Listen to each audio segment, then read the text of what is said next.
All right, guys. So we're on 56. This is called a smart cookie. Before we read this, let's talk about what a smart cookie is. Nothing to do with the story smart cookie. I mean, actually, what the term smart cookie means. Taylor, what's the term smart cookie mean? Somebody who's smart.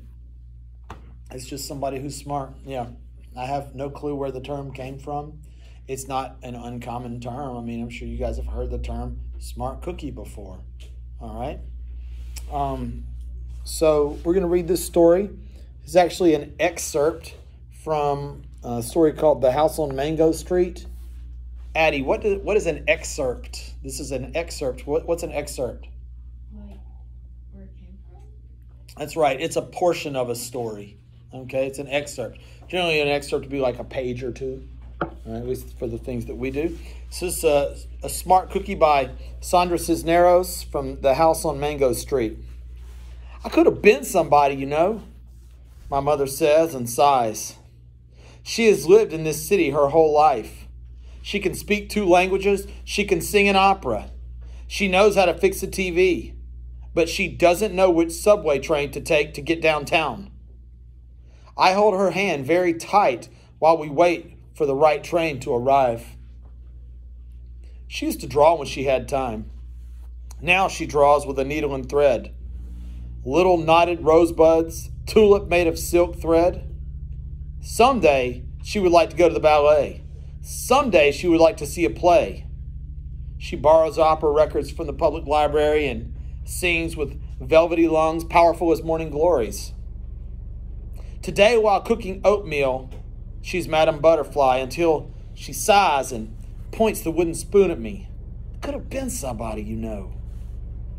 Esperanza, you go to school. Study hard. That Madame Butterfly was a fool. She stirs the oatmeal. Look at my comadres. She means Izara, whose husband left, and Yolanda, whose husband is dead. Gotta take care of all your own, she says, shaking her head. Then out of nowhere, shame is a bad thing, you know. Keeps you down.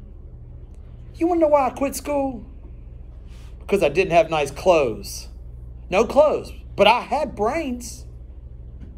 Yup, she says, disgusted, stirring again. I was a smart cookie then. Now, just looking at that story, listening to that page, that one-page excerpt. Caden. We're going to call her the mother. It never gives her a name. We just know that she's the mother. So the mother, what is her opinion of her life? Yeah, that's exactly right. That it could have been better if she could have stayed in school. If you could pick one adjective to describe how she feels about where she is right now in life, what would the adjective be? Regretful. Okay, that's a great adjective. That's a great choice.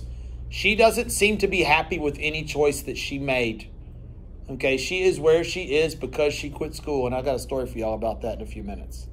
Okay, what would be another adjective that could describe her feeling of where she is in her life right now? Go, Eddie. Disappointed. Certainly disappointed. Look in the last sentence. What's it use? Disgusted. Disgusted. Man, this is just not a happy lady. Now I want you to look at the first sentence. I could have been somebody, you know? My mother says and sighs. That sigh right there. What kind of sigh is that? A sad sigh? A sigh of disappointment? You remember when we read Road Not Taken? Remember, talked about the sighs as, I shall be telling this with a sigh, somewhere ages and ages hence, 2 roads diverged at a wood and I took the one less traveled by, and that has made all the difference. Remember that? Yeah, and we talked about how that was a positive sigh, like the kind where you're outside on a hot summer day and you go in, you get a glass of tea and gulp it down. It feels so good. He was sad, he said, I shall be telling this with a sigh that I made the right choice. And this story is the exact opposite. Because we talked about how there are different kind of sighs. You can sigh when you're tired, sigh when you're satisfied, like after eating a nice meal, Sigh when you're frustrated, right? So we could sigh over all kind of things, right? This is a frustrated sigh, a disappointed sigh, a disgusted sigh. Okay. Yeah. Now, I have a story for you guys. This is a true story. It is not about me, but it is about someone I know. And I'm going to tell y'all because it applies to this, and I want you guys to remember this and take this in because this is 100% true.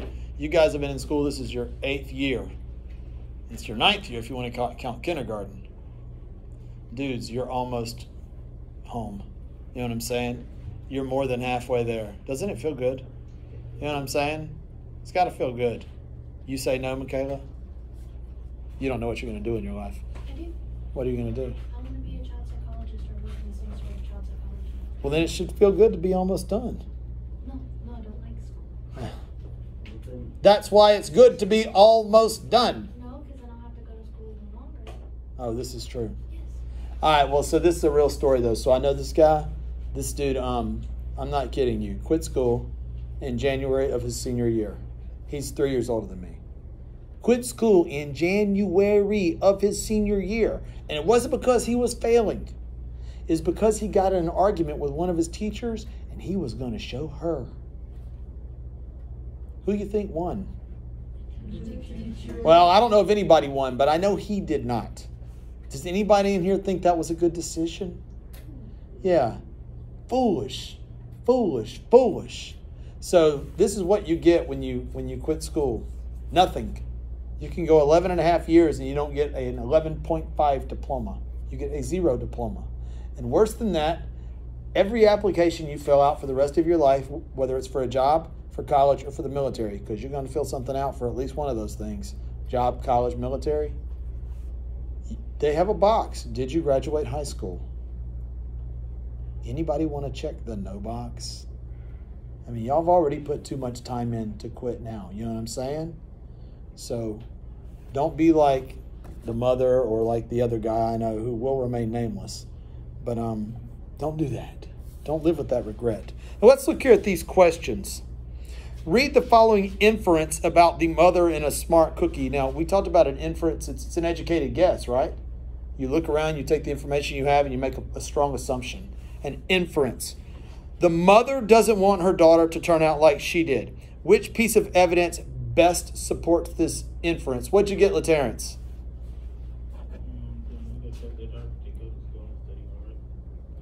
That's right. He said B. The mother tells her daughter to go to school and study hard. That's exactly right. Now look at number 2.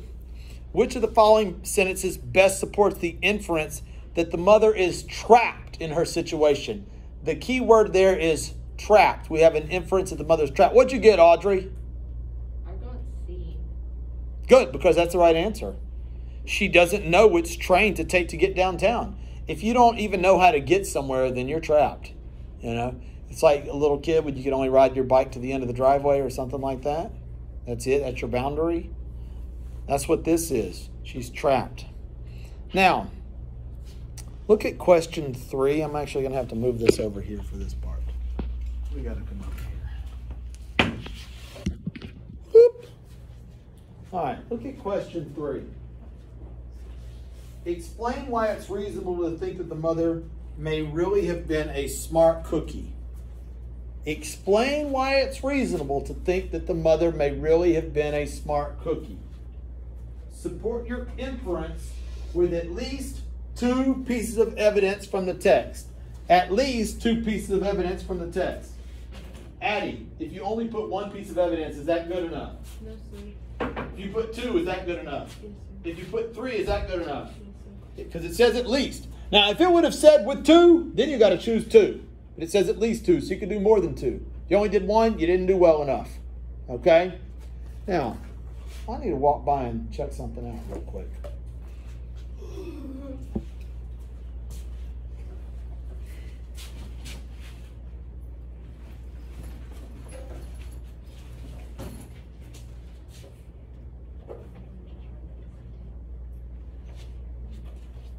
Yes. Nope. Nope. Nope.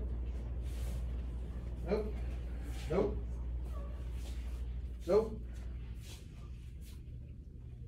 Yes. Nope. I only got one piece of evidence. Yeah, let me back that up. I was just about to say no. Literally, I was about to say no. That's a no. Nope. Yes. Yes. All right. Nope. I didn't put a conclusion. You weren't here. Yes. Nope. Nope. Get off the wall. Nope. Nope. How dare y'all get those? Nope. All right.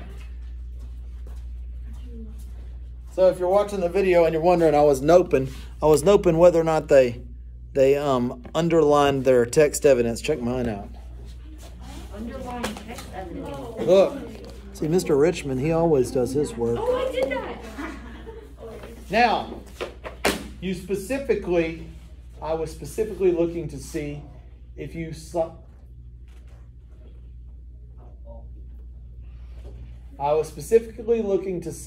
you cited examples to support the inference that the mother may have been a smart cookie. You couldn't just underline two random things. They had to be examples to support the inference that she was a smart cookie. You want to tell me yours? Go ahead, Jackson. That's one. That's two. Did I give you a note? I'll take it back. I'll give Addie a double note. She didn't do any. So nope. Didn't do what? Any of them. Any of what? Any of the underlining Addie. Okay. This is Addie. She doesn't know what's going on here. Okay. I'm doing the best I can. All right. Now, what I want to do now is I want to just hear your first sentence that you wrote. Okay? You're not getting bonus points. You're not getting patted on the back.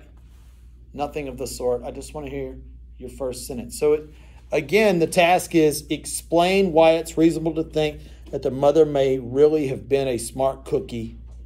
Okay? Support your inference with at least two pieces of evidence from the text. I just need somebody to read me his or her first sentence. Who's it going to be? Addie will do it. Go, Addie. It's reasonable to think the mom was a smart cookie because of the way she described her past self. I like it. I like it. Okay. I like that. Good job. She said it's reasonable to think the mom was a smart cookie because of the way she describes her past self. I like it. All right. Somebody else. Yeah. Oh, Wyatt, you weren't here. Javier, let's hear it, baby. Loudly and clearly, sir. It is reasonable to think that the mother was a smart cookie because she can do a lot of cool and smart things. It's reasonable to think that the mother was a smart cookie because she can do a lot of cool and smart things. Is that what you said? It's not bad. We're going to clean that up a little bit, but it's not bad. Okay, I'll take it. I'll take it. Jackson, let me hear you read loudly and clearly, sir. Dude, loudly and clearly, sir.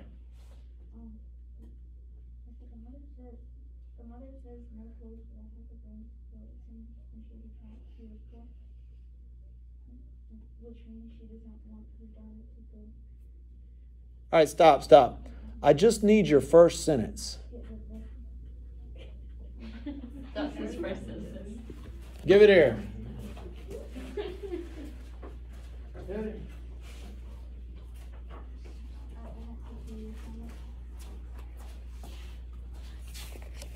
His first sentence reads, the mother says, no clothes, but I had the brains. So it's saying when she was a child, she was poor, which means she doesn't want her daughter to go through that. That also means she was very smart as a child. Okay. We need an intro sentence. That's something like more in the middle. Nyla, let me hear yours. It is reasonable to think that the mother may have been a smart cookie because the mother states, I could have been someone, Esmeralda, you go to school, study hard. That's not bad. Guys, what we're going to do is, if you wrote this,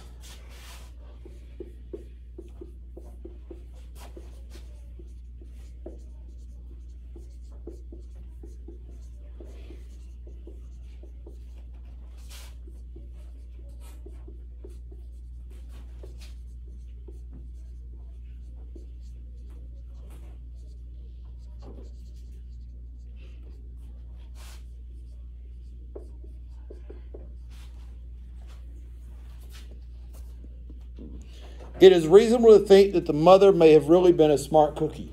If you started, or I put, it's reasonable to think the mother was a smart cookie, I need to say may have really been.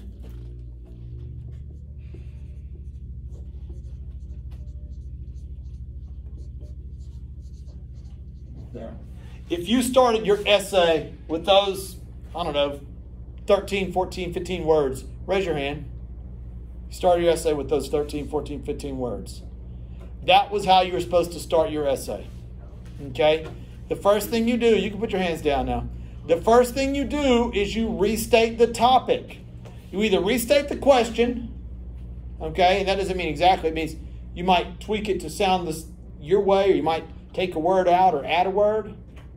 You restate the question, or in this case, you restate the task or the prompt. All I did right here was I took out explain why. That's it. It's the same sentence. I just took out the words explain why. And so did every one of you who just raised your hand. So you're going to restate the task. And then after that, you have to have a transition that's going to bring us into the evidence. What happens if I were to do this? I don't want anybody writing this. Let's just say this. Because she could speak 2 languages.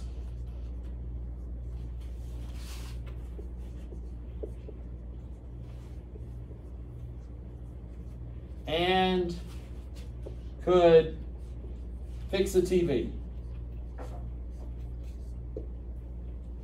What happens if I write that in my first sentence? It's reasonable to think that the mother may have really been a smart cookie because she could speak 2 languages and could fix a TV. What happens when I do that? What's the problem? Why is that a bad way to do it? You! Because you put the cite text evidence and you didn't cite it, so what evidence are you going to cite? That's exactly right. We have nothing else to put, do we? We've already said our answer. Now, if we put our text evidence, we are basically repeating what we just wrote. It's redundant. You know what I'm saying? So we don't want to do that. What you want to do, it is reasonable to think that the mother may have really been a smart cookie.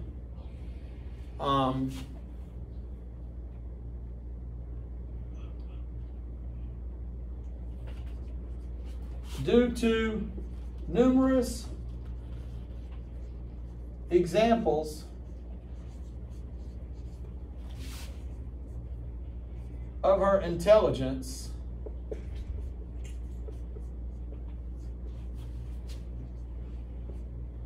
found throughout the excerpt. Let's take a look there. It is reasonable to think that the mother may have really been a smart cookie due to numerous examples of her intelligence found throughout the excerpt. The excerpt. What's the next thing I'm going to mention when I write? How she can fix a TV and she can speak to them. Wrong. What's the next thing I want to write? You. The numerous examples. I'm going to write the numerous examples. And that, Wyatt, is where I would go and choose what I felt to be the strongest 2. I felt the strongest 2 are her ability to speak 2 languages and her artistic talent. Okay? But that's how you do it, all right? Now, a few of you did that. You didn't use my exact words, but you did that. Like yours, Eddie, was pretty good. All right? That's what we need. Now, let me show y'all. I actually wrote mine over here.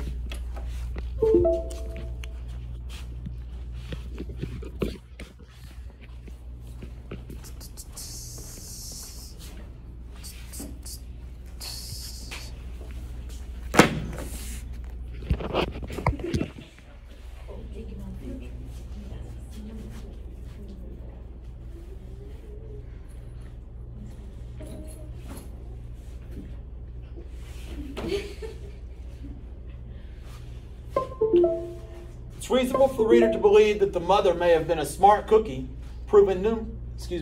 as was proven numerous times throughout the passage. One example is that the mother speaks 2 languages, an obvious sign of intelligence. A second example is a mother's artistic ability. According to the passage, she could sing an opera and is quite a lovely seamstress as she draws with the needle and thread. Okay, I gave 2 examples. I went with the languages and then the artistic ability, and a couple examples of that. Now, I need somebody who will read his or her complete answer. Michaela Daniel, go, baby, and speak loudly so we can hear you on the TV. Hold on, I'll put you on the TV. Go ahead. Oh, Jesus. Okay.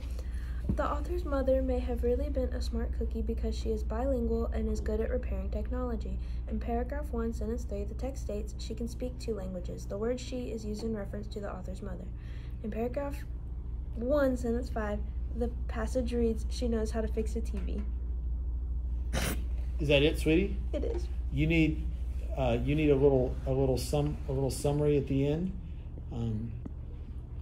These 2 examples demonstrate that the mother was a smart cookie. Something simple like that. Okay. Good answer. Okay. Do we have somebody else who wants to read? Come on, who wants to read? Addie will read. All right, let's go back here. She's going to be on TV today. Go ahead, Addie. It's reasonable to think the mom was a smart cookie because of the way she described her past self. In the text, it says she can speak 2 languages and she knows how to fix a TV. In order to do those 2 things, you have to be pretty smart. It's a lot to learn and remember. The mother being able to speak 2 languages and fix a TV is very intelligent, so it's reasonable for her to have been a smart cookie. Good answer. Good answer. All right. So restate the topic, give your example, give your evidence. Do I have anybody else who wants to do it? No one? It seems like no one else wants to. That's fine. You've got one more thing to do today. You're going to copy that in your notebook. You are not going to erase your answer. Copy it on the side of the page. Copy it on the back of the page. I don't know. Just copy it. And if you're watching online, you need to copy it in your notebook too. Here's the thing, and I'm about to zing out. What? It means leave. I think I put this upside down. I don't know if I... Yeah, now it's right. There you go. Everybody say goodbye. Bye.